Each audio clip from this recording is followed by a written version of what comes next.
Security dragged Black CEO off her own flight minutes. Later, she cut $5B from the airline. Hello, everyone.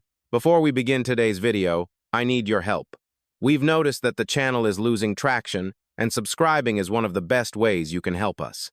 It's quick, free, and allows us to continue bringing you great content. Your support means everything. Let's keep this channel growing collectively. Where are you watching from? Drop your city or country in the comments below. Thank you very much. Now, let's get back to the story. Her scream didn't start the chaos. It was the hands on her arms, rough, impatient, certain of their authority, that shattered the quiet cabin at 7:42 a.m. Two uniformed officers dragged her up from seat 2 amperes as if she were a threat, not a passenger. A flight attendant stood beside them, phone raised, documenting but not helping. Passengers leaned into the aisle, cameras glowing like tiny judgmental suns. The woman in the center of it all, soft pink blouse, long rust-colored skirt, calm eyes now trembling with disbelief, had been sitting silently 30 seconds earlier. Now she was being hauled out like luggage that didn't belong on the plane. "Ma'am, stand up. First class isn't for people like you," the lead attendant had snapped. 8 words, sharp as broken glass. 8 words that flipped the cabin from quiet to electric. Her name was Ariel Dane, 45, quiet, composed, a woman who rarely raised her voice because she'd never needed to. But the moment the attendant spoke, the aisle erupted in whispers. Did she sneak in? Fake ticket? What's happening? Phones rose before truth did. Ariel tried to breathe through the sudden grip on her right arm. The officer's fingers tightened. The pain shot up her shoulder like a warning. Don't resist. Don't even exist. It wasn't new. Years ago, a mall security guard had dragged her out of a store for acting suspicious while she was buying gifts for her interns. The grip back then felt the same. The assumption felt the same. The humiliation tasted the same. But today was different. Today, the world had cameras. Passengers pressed into the aisle, capturing each second. A man in row 5 whispered loudly to his wife, "She's probably trying to steal a first-class seat." Another woman clutched her purse tighter as Ariel was pulled past. Assumptions spread faster than truth ever could. The attendant with the red lipstick stepped closer, speaking just loud enough. Security warned her. She refused to move. A lie wrapped in confidence. Ariel's jaw clenched not from fury, but from the familiar ache of having her dignity rewritten by someone who thought they could. Before the officers yanked her another foot down the aisle, she steadied her breath. The anger bubbling in the cabin wasn't hers, it was everyone else's. She held on to her calm like an anchor in a storm that wasn't hers to create. And then right when the officer's grip tightened again, a soft voice rose from the back. "Wait, I saw her ticket scan green." A young woman, nervous, hesitant. A witness, but her voice drowned under the crowd's hunger for spectacle. Ariel exhaled slowly. She knew what came next.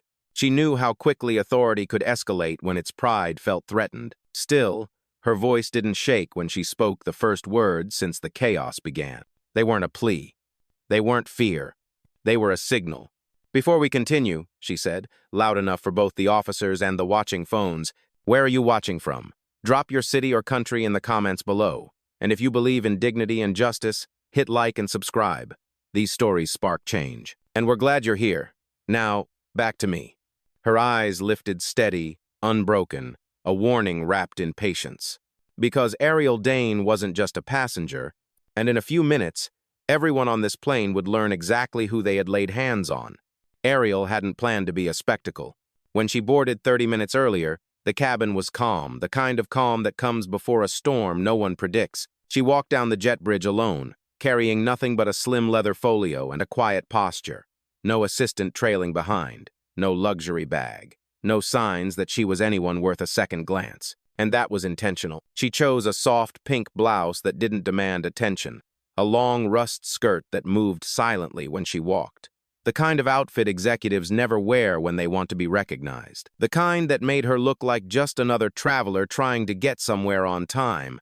Not a woman whose name sat on the quarterly boardroom reports of the very airline she was boarding. When she reached seat 2 amperes, she placed her folio on the tray table and exhaled softly, a rare, private moment of quiet before a day stacked with negotiations and signatures. She was traveling to finalize the renewal of a multi-billion-dollar partnership, a deal that had grown this airline from regional to global, but nobody around her knew that, and she didn't need them to.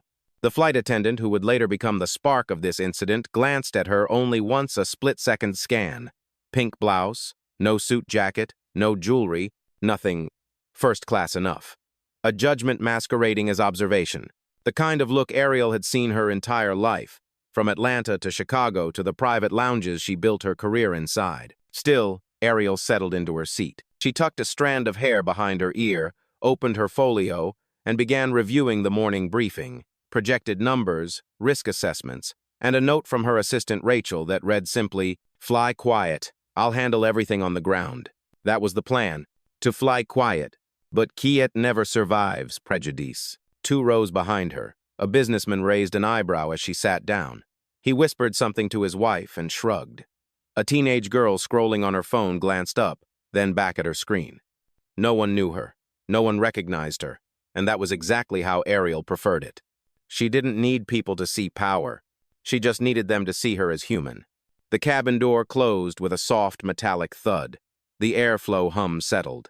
Overhead lights dimmed to that warm, golden wash airlines use to make early flights feel gentler than they are. Ariel took a long breath. She loved this moment, the stillness before takeoff. Then the attendant returned, not with a welcome, not with a smile, but with a frown carved deep enough to fill the entire aisle. "Ma'am," she said, eyes sweeping Ariel from shoes to hair, "I need to recheck your boarding pass." Ariel blinked. "You scanned it already." The attendant didn't answer. She simply extended her hand, palm stiff, impatient, the universal sign for "I don't believe you." Ariel handed it over without a word. The attendant glanced at it for barely a second before her expression shifted into something colder. "This seat has been reassigned," she said. "You'll need to move to the back." Ariel stayed still. No anger, no visible shock, just the same controlled breath she'd used 1,000 times before in rooms where she was doubted, dismissed, or underestimated. "Is there a reason?" she asked. The attendant didn't reply. She only tapped her radio and muttered, "Requesting security at the front cabin. Possible fraudulent ticket." That was the moment it began, the moment quiet ended. Ariel closed her folio, folded her hands in her lap, and stared forward. Not afraid, not defeated, just waiting. Because when people assumed she had no power, they always revealed exactly who they were first. The request for security didn't echo loudly. It didn't need to. In the tight, pressurized hush of a first-class cabin, even a whisper hits like a warning shot. And the attendant's voice, clipped and confident, carried enough venom to sour the air. Ariel stayed seated, hands folded neatly over her folio. She didn't flinch when the first officer stepped into the cabin, tall, stiff-backed, one hand already resting on his duty belt like he expected trouble. Behind him, a second officer entered with the slow, deliberate walk of someone who believed their authority would go unchallenged. Passengers began leaning out of their rows with the same curiosity people have watching a storm approach their street, unsure whether to be worried or entertained. "Ma'am," the first officer said, "we need to verify your seat assignment." His tone wasn't accusatory. It was worse, predetermined. Ariel offered her boarding pass again. He didn't look at her, only at the attendant standing beside him, who nodded as if confirming some unspoken script. "She refused to move," the attendant said. "Lee number 1. Ariel breathed in quietly through her nose, the kind of breath that tells a story. "Here we go again." The second officer stepped closer, crowding the space around her seat. "This ticket is likely fraudulent," he said, loud enough for the entire cabin to hear. "You need to stand up." A whoosh fell, the kind that vibrates, the kind that tells you injustice is about to dress itself as protocol. A man in 3D leaned forward, lowering his voice, but not enough. Knew it. She didn't look like first class when she walked in. Ariel didn't turn. She'd learned years ago that looking at ignorance only feeds it. The officer reached for her arm. Before he could touch her, a voice rose from the back. "Wait, I saw her scan in. It went green." Oh, the young woman from earlier, nervous, but unwilling to swallow the truth. The attendant shot her a glare sharp enough to slice. "Miss, please stay out of this." Ariel finally lifted her gaze to the young woman. It was brief, a single flicker of soft gratitude, but in that moment, the witness's face changed from nervous to resolute. She knew she wasn't imagining the wrongness anymore. The officer ignored the interruption. "Ma'am," he said, lowering his tone to something colder, "I won't ask again." Passengers raised their phones. One by one. Screens lit up like tiny lanterns, recording every second. The attendant stood straighter, emboldened by the attention.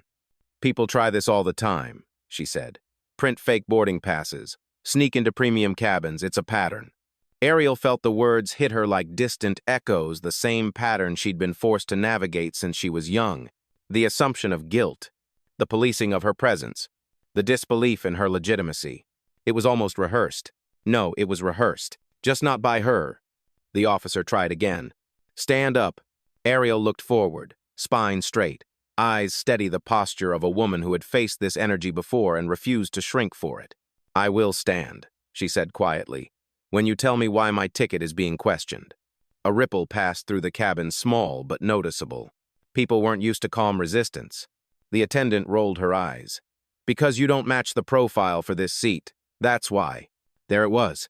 No subtlety, no attempt to hide the bias. Just the blunt, ugly shape of it. The young woman in the back gasped softly. Someone else muttered, "This doesn't feel right."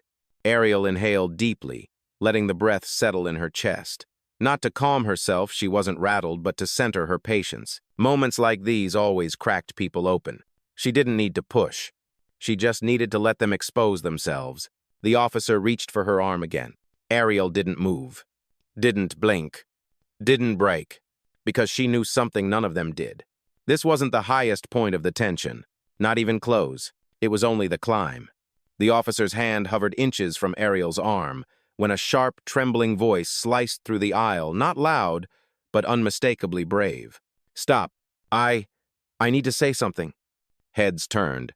Cameras tilted. The young woman from the back, the one who'd seen the ticket scan, was now standing fully in the aisle, clutching her phone against her chest like a shield. She looked barely 22. Hair tied back, backpack still slung over one shoulder, uncertainty painted across her face. But her voice carried a truth that made the entire cabin shift. I was right behind her at the gate, she said, breath quick but steadying. Her boarding pass scanned green. I heard the beep. I saw it. The attendant's expression stiffened a crack in confidence. That's not relevant, she snapped. We have protocols. No. The young woman's voice grew firmer.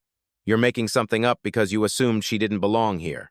A low hum spread through the cabin, not sound, but tension rearranging itself. Ariel tilted her head toward the young woman, offering a calm, grounding look, not encouraging her to fight, but telling her silently, "You're not wrong." The officer bristled. "Miss, please sit down. You're interfering." "I'm telling the truth," she insisted. "Her ticket was real." A man across the aisle muttered, "She's just trying to help." Another whispered, "This is getting messy." Phones began rising again, this time not out of curiosity but solidarity. The attendant straightened her blazer, mask of authority slipping back into place. "Passengers do not have the ability to verify boarding data. That's our job." "But your job," the young woman said carefully, "isn't to decide who looks like a first-class passenger." That sentence hit harder than any shout could. A few gasps, a few murmurs. One older woman in row 7 nodded slowly, as if she had been thinking the same thing for the past 10 minutes, but didn't have the strength to say it first. The second officer stepped forward, voice deepening with irritation. "Ma'am, sit down or we'll have you removed as well." Ariel watched the young woman's hands tremble, a small shake she tried to hide by tightening her grip on her phone. Courage wasn't the absence of fear. It was choosing to speak anyway, and she spoke. "She didn't do anything, and you didn't even check her ID." Her eyes narrowed at the attendant. "You went straight to calling her a problem."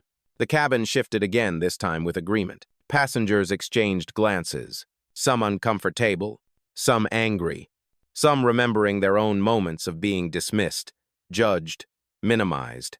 The attendant's nostrils flared, pride prickling. "You don't understand how these situations work." "Maybe I understand exactly," the young woman replied. "Maybe we all do."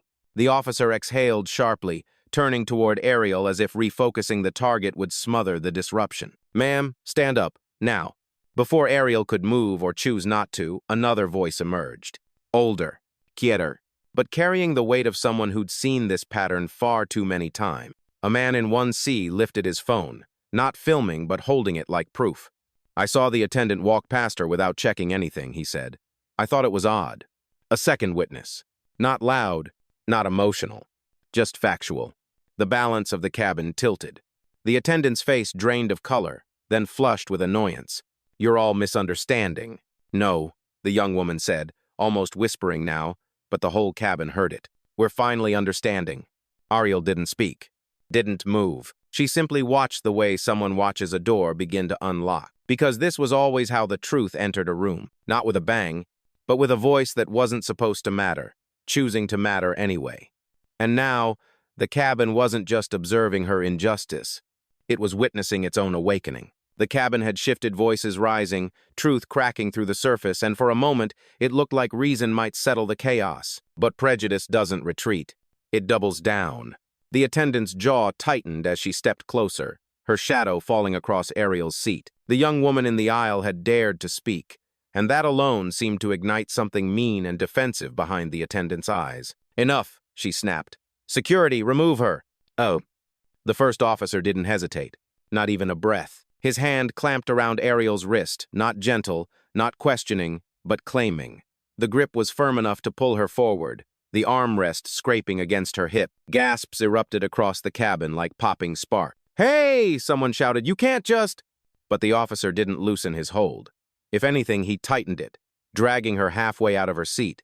Ariel's breath caught not in fear, but in recognition. That same grip, that same pull, that same cold, practiced force used on people who were never afforded the benefit of doubt. It yanked her backward in time. Flashback. Age 16. Charlotte Airport. Sunday best dress. A mother running late from church service. A clerk telling her, "You don't belong in this lounge," before escorting her out in front of everyone. She didn't understand the words back then, she only understood the shame, the humiliation that clung to her dress like damp fabric. Flashback. Age 23. A conference in Dallas. New job. New suit. A security guard accusing her of stealing someone's laptop simply because she sat near it. They checked her badge twice, her ID 3 times. Her expression never changed, but her resolve hardened. Flashback. Age 31. Her own board meeting. A new investor interrupting her presentation with, "Can we wait for the actual executive?" She had smiled then, too. A practiced, razor-thin smile that cut deeper than anger ever could. Now, here, at Fura, being yanked from a first-class seat she had every right to occupy, the memories collided like crashing glass. The officer tugged again. Ariel rose slowly, deliberately, letting her body move with controlled precision, not resistance, not compliance, but clarity. A clarity so sharp it froze the aisle for a beat. "I'm not resisting," she said softly. Her voice, calm, steady, dangerously measured, rippled across the space. But the attendant scoffed. "She's being combative." Lee number 2. A bigger one that tasted like a setup. The young witness stepped closer, horrified. "She's not. She didn't even do anything." The second officer moved to block the witness with one outstretched arm. "Ma'am, return to your seat." "No." It cracked out of her, a raw, unplanned shout. Phones whipped toward her. The officer pulling Ariel didn't look back. His fingers dug deeper into her arm. "That's enough," he muttered. "We're removing you from this aircraft." Passengers murmured, unsure, some angry, some afraid, some filming with trembling hands because they could see something spiraling off script. Ariel's folio slipped from her grasp, papers scattering across the aisle like fallen leaves. A man leaned down to pick them up, but hesitated when the officer barked. "Don't touch her belongings." Ariel didn't bend to retrieve them. She simply stood held upright by her own poise, not the officer's grip. And when she finally met his eyes, the entire cabin felt the shift. "You're making a mistake," she said, voice low, deep, controlled.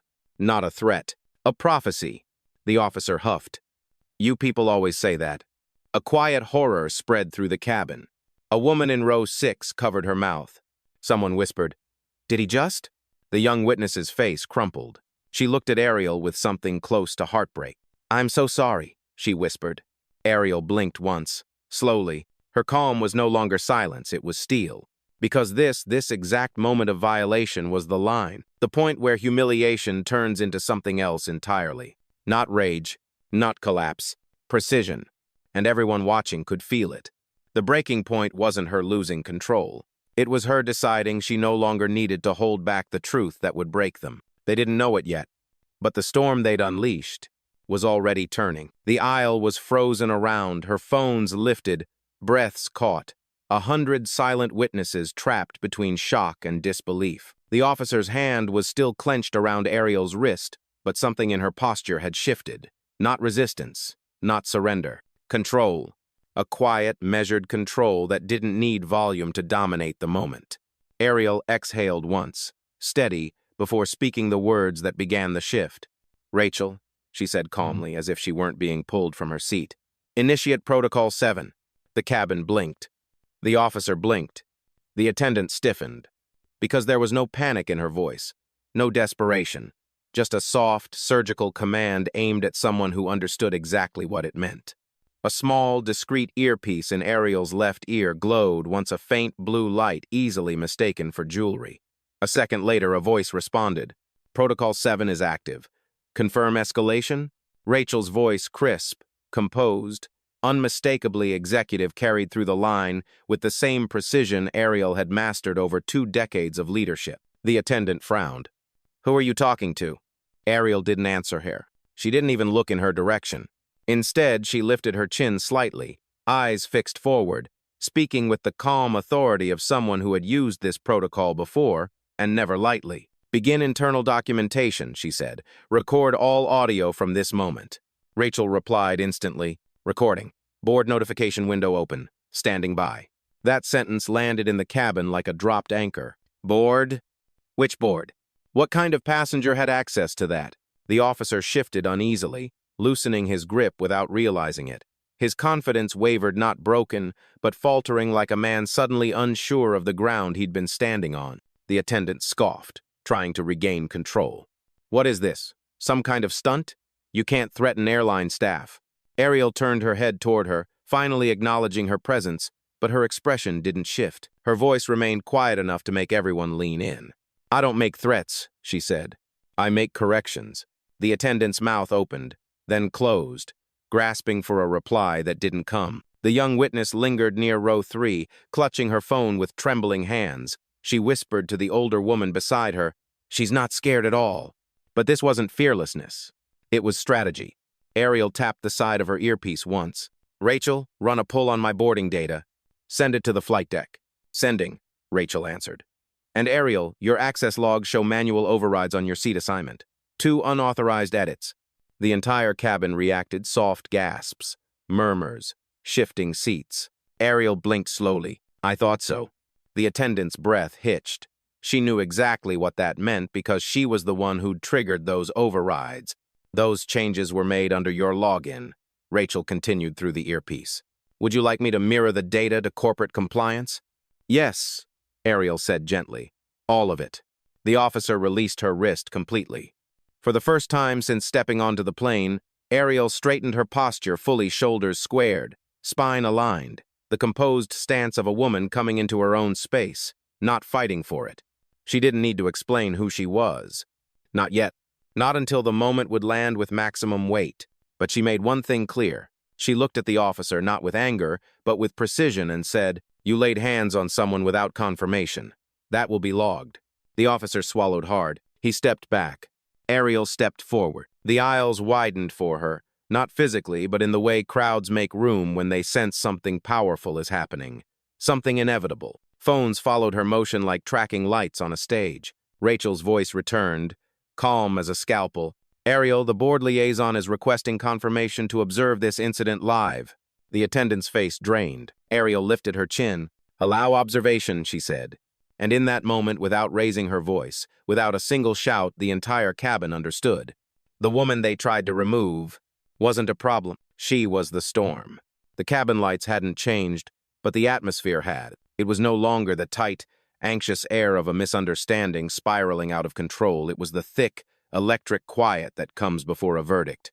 Ariel stood in the aisle, expression composed, hands relaxed at her sides.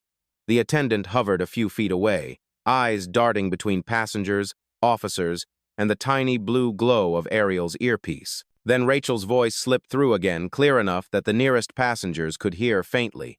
"Ariel, corporate has joined the live observation.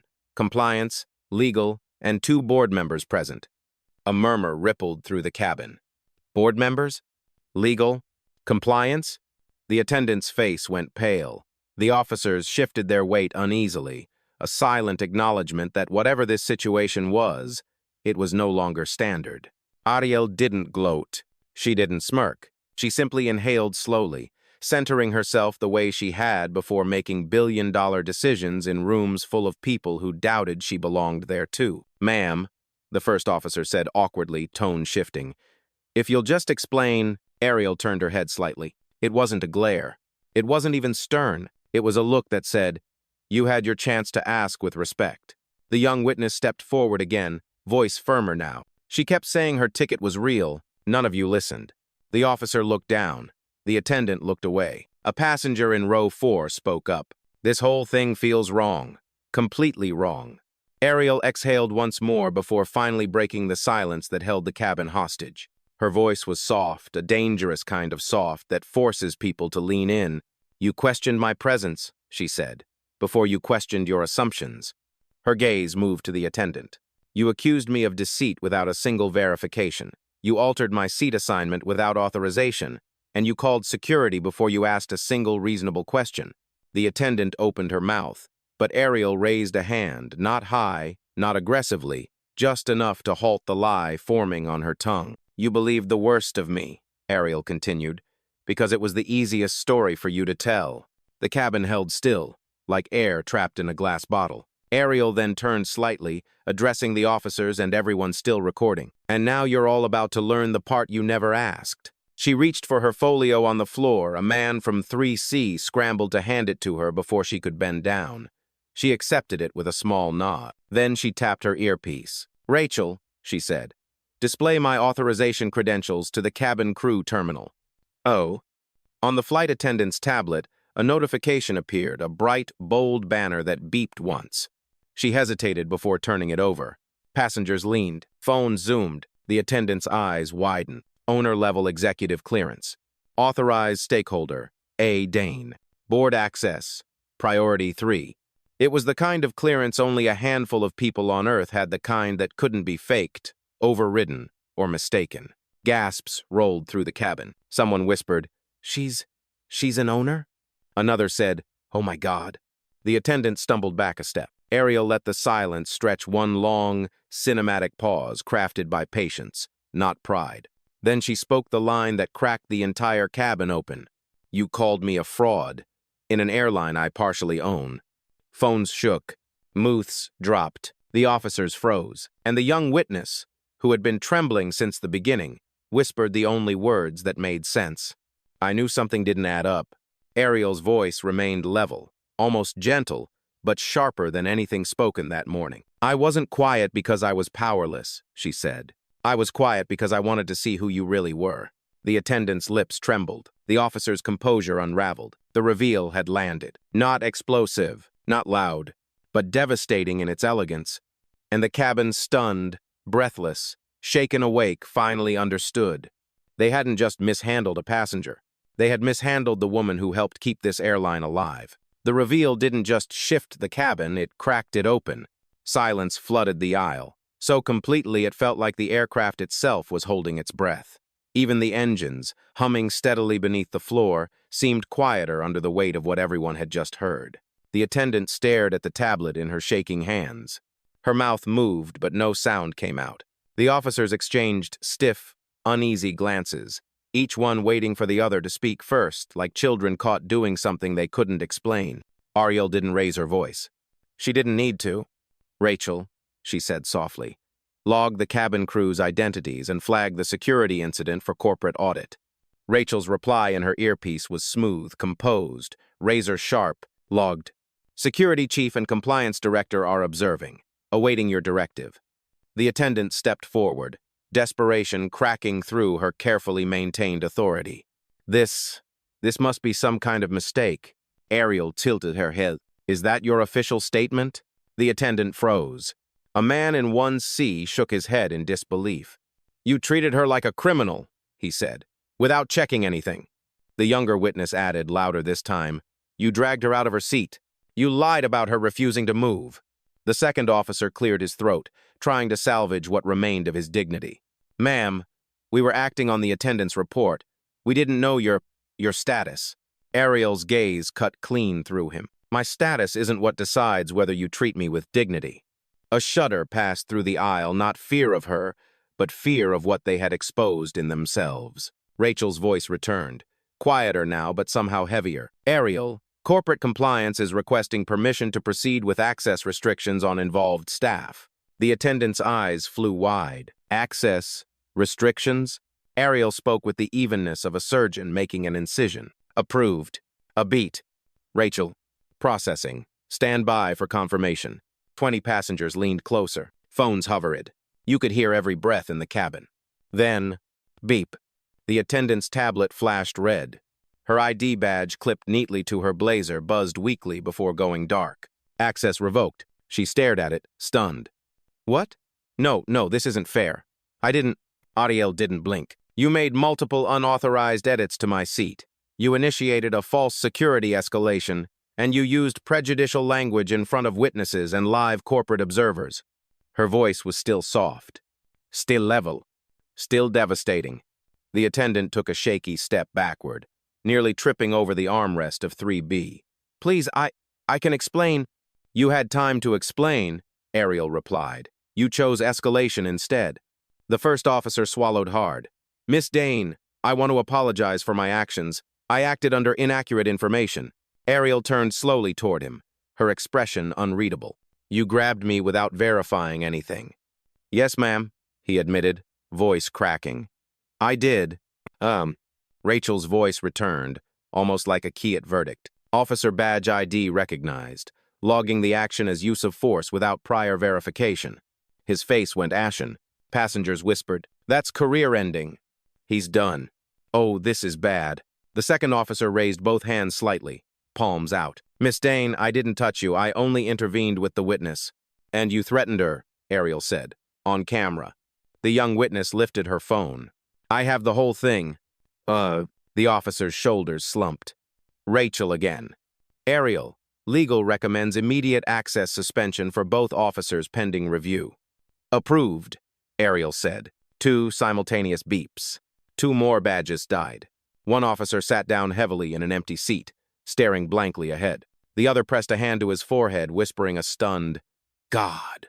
The collapse wasn't loud. It wasn't chaotic. It was quiet, precise, surgical, the kind of dismantling that comes from someone who had endured a lifetime of being underestimated and learned how to turn that underestimation into power. Passengers shifted, murmuring with a mix of awe and disbelief. The young witness wiped tears from her cheeks. The older woman in row 7 placed a hand over her heart. Ariel looked at the wreckage before her 3 uniforms, a silenced attendant, a cabin full of witnesses, and she didn't smile. She simply said the words that sealed the moment. This isn't punishment. This is accountability. And the collapse was complete. The collapse should have ended the tension, but instead, it created a new kind, the quiet, reverent kind that settles over a room when people finally understand the weight of what they've witnessed. The attendant stood frozen, clutching her dead badge. The officers sat rigid in empty seats, breathing shallow, realizing their morning had just rewritten their careers. Phones were still raised. No one wanted to miss a second, but the cabin wasn't hostile anymore. It was humbled. Ariel exhaled slowly, the kind of breath that marks the closing of one chapter and the beginning of another. She adjusted the cuff of her blouse with steady fingers, then stepped forward into the aisle, no longer the woman being dragged, but the woman every eye followed with unspoken respect. She didn't look triumphant. She didn't look angry. She looked resolved. Rachel's voice came softly through the earpiece. Corporate is requesting a closing statement for the record. Ariel nodded once. Understood. Passengers exchanged glances. A closing statement? On a plane? From a woman whose identity they'd dismissed minutes earlier? Ariel stepped into the center of the aisle, as if addressing a boardroom instead of a sealed cabin mid-boarding. Her voice was steady, low, shaped by decades of being forced to speak carefully in rooms where others never had to think twice. You all witnessed what happened, she began, and I want to be clear about one thing. She looked at the attendant first, not with cruelty, but with a calm that landed heavier than rage. It wasn't your mistake that brought us here. It was your confidence in that mistake. The attendant's eyes filled, but Ariel didn't waver. You believed you had the right to decide who belonged in this seat. You acted without facts, without verification, and without humility, and that's why we're standing here now. Then she looked at the officers. And you assumed the worst of me because someone else told you to. That is not procedure. That is bias wearing a uniform. The younger officer's face crumpled. The older one lowered his eyes, swallowing hard. Ariel didn't soften. To everyone recording, she said, turning slightly, don't forget the part that matters most. Phones tilted closer. This incident didn't happen because I'm an owner. It happened because people thought I wasn't. Gasps filled the cabin, not dramatic ones, but the quiet, gut-deep kind that comes from being confronted with a truth too obvious to ignore. Ariel took another breath, the kind that steadies an entire room. I didn't reveal who I am to embarrass anyone. I revealed it because sometimes the only way to correct a system is to expose how it fails. Her eyes swept the aisle, landing briefly on the young witness. You spoke up. You told the truth when it wasn't easy. That matters more than you know. The young woman blinked through tears. Ariel continued, her tone softening just a fraction. And to everyone else who felt something wrong but stayed silent, moments like this are invitations. They're reminders that dignity isn't protected by policies, it's protected by people. The entire cabin was silent, not a cough, not a whisper. Just the low hum of the engines and the sound of passengers absorbing a lesson delivered with scalpel precision. Then she spoke the final line, the one that made the moment unforgettable. I didn't raise my voice today. I raised the standard. Phones trembled. A few people covered their mouths. The truth of the line settled into the cabin like gravity.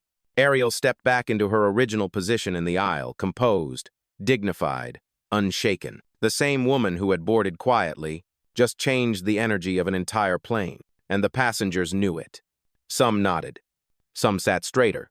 Some whispered, "That was powerful." The young witness whispered a single sentence, almost to herself. This is what justice looks like. And for the first time since the morning began, Ariel allowed a small, controlled breath of release. Not victory. Not satisfaction. Alignment. The kind of alignment that comes when the truth lands exactly where it needs to. For a long moment, the cabin felt weightless, as if the aircraft itself paused mid-air, suspended not by engines, but by the gravity of everything that had just unfolded. The attendant stood off to the side, clutching the lifeless badge that once defined her authority. The officers' uniforms crisp, postures broken, remained seated, staring into the space between their hands. Passengers whispered not in outrage now, but in the soft, reverent tones people use when witnessing something historic by accident. Ariel lowered her hands gently to her sides. Her pulse was steady, her breathing calm. She hadn't raised her voice once, yet the entire cabin felt reordered around her. Rachel's voice returned through the earpiece, quieter, almost respectful. Ariel, the board has requested a temporary hold on departure until you authorize next steps. Ariel nodded subtly. Understood. Maintain observation. The attendant flinched, as if the words themselves were a final verdict. A man in 1C spoke first, clearing his throat. Miss Dane, on behalf of the passengers, I'm sorry you had to endure this. His voice carried the weight of someone who'd seen the whole arc, the insult, the escalation, the misuse of power, and the reckoning that followed. He wasn't apologizing for himself.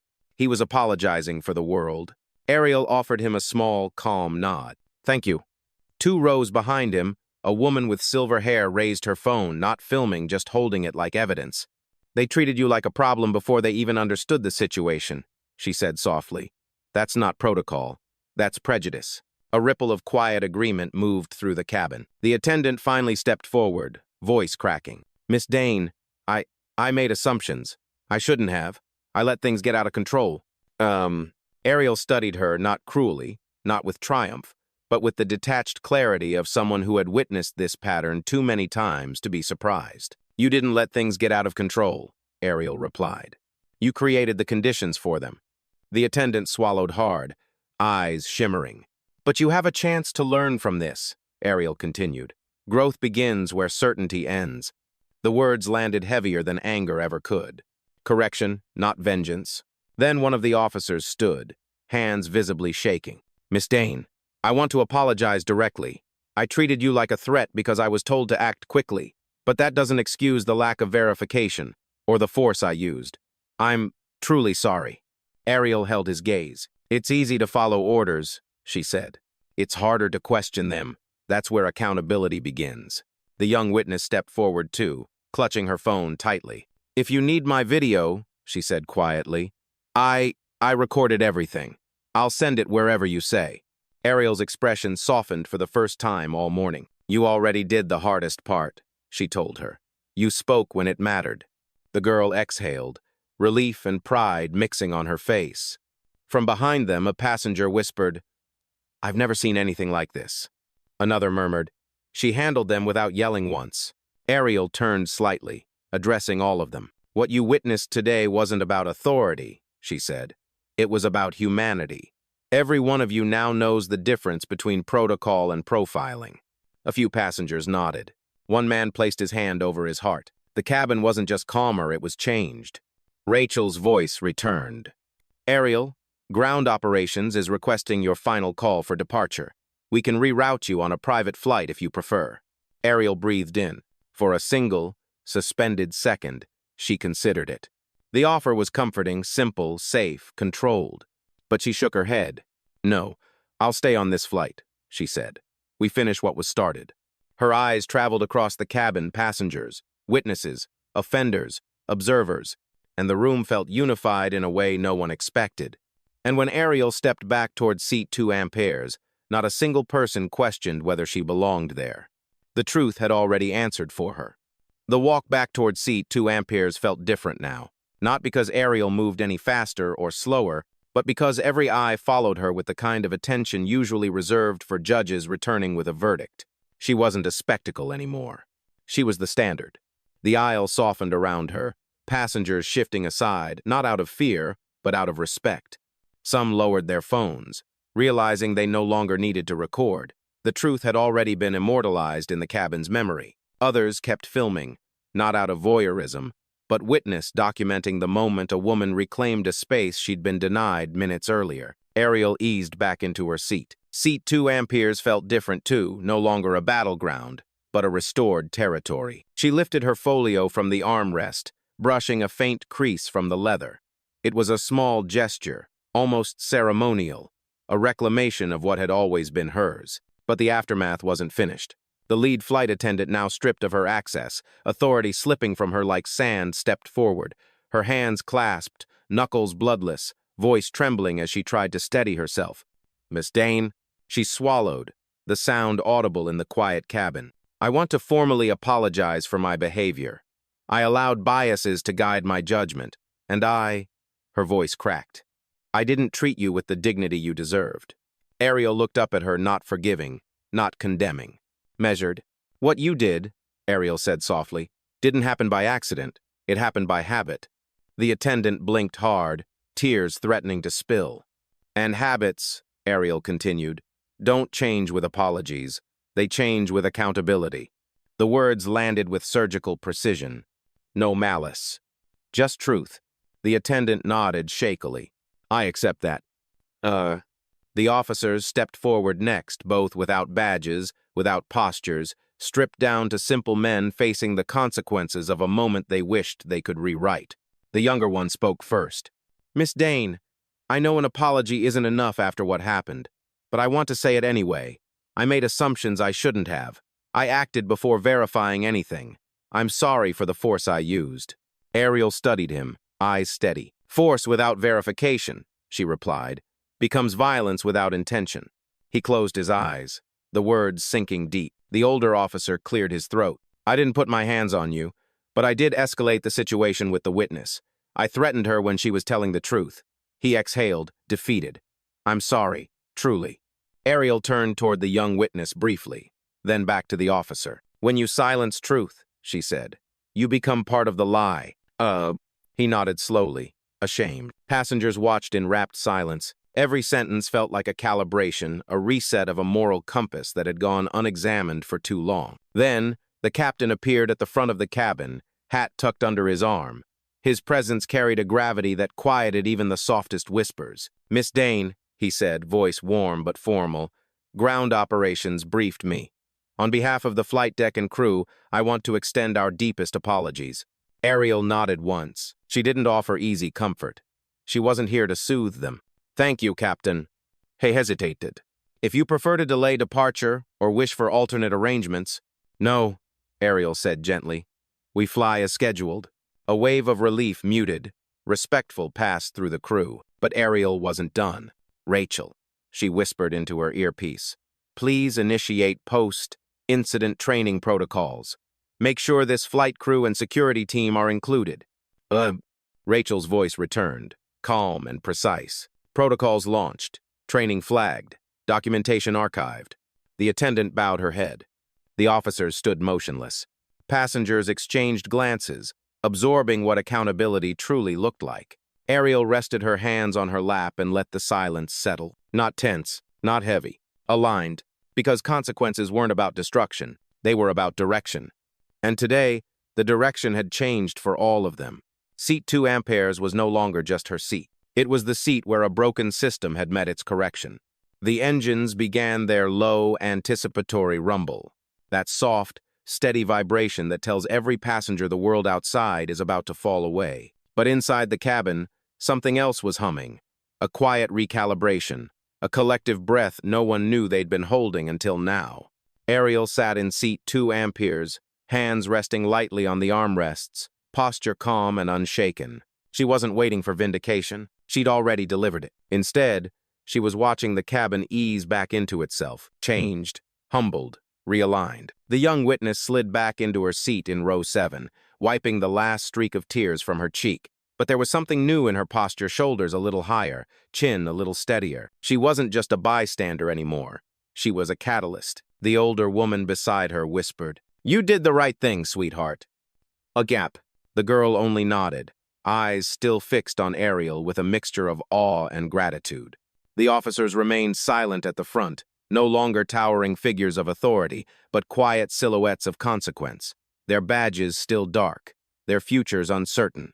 The attendant stepped back into the galley, shoulders curved inward, not in defeat, but in recognition. She had been corrected, not destroyed. And somewhere beneath the embarrassment, a lesson was etching itself into her chest. Ariel didn't gloat. She didn't smile. She simply inhaled the changed air around her. A moment later, the captain's voice filled the cabin, steady, respectful, almost reverent. "Ladies and gentlemen, we thank you for your patience. We'll be departing shortly. And we appreciate the dignity shown by passengers today." Passengers exchanged glances. The subtext was clear. We saw, we learned, we adjust. As the cabin prepared for takeoff, a soft chime sounded. A message appeared on the attendant's tablet, the one still functional for standard operations. Flight continues as scheduled. Incident archived. Training protocol enforced. The attendant swallowed, then stepped slowly toward Ariel, not to speak, not to defend herself, but simply to buckle the safety belt beside her seat, hands steady now. Ariel offered a small nod. Not forgiveness, not approval, but acknowledgement. The engines surged. The plane began its taxi. Outside the window, ground crews blurred into streaks of orange and blue as the aircraft rolled toward the runway. Inside, the atmosphere was different, lighter, clearer, steadier. A reset. The young witness looked toward Ariel again, and this time Ariel met her eyes. A gentle, barely there smile, silent recognition between two women who had stood in the truth when it mattered. Then the plane turned toward the runway. Lights dimmed. The cabin hushed. As the engines roared to life, Ariel closed her eyes, letting the vibrations settle into her bones. Not from exhaustion, from alignment. The moment before liftoff always felt symbolic to her. A clean threshold, a rising away from what had just tried to pull her down. And this time, it meant even more. The wheels left the ground. The cabin tilted skyward. Clouds opened. Ariel opened her eyes, gaze fixed out the window. Above the city, above the noise, above the assumptions that had tried to define her morning, she felt the truth settle fully into place. Correction doesn't always need an audience, but today, it had one, and it changed them. She rested her head lightly against the seatback. Today wasn't about power. It wasn't about ownership. It wasn't even about the airline. It was about the standard she refused to let slip, for herself, for the witness who stood up, for the officers who would have to learn differently now, for the attendant forced to confront her own bias. Ariel exhaled, slow and steady, as the clouds parted in a wash of gold. Her voice whispered in her mind, not for the camera, not for the cabin, but for herself. Justice didn't need to shout today. It only needed to stand. and the plane carried her forward, leaving the broken pattern behind, rising clean into a sky finally wide enough for the truth she'd reclaimed.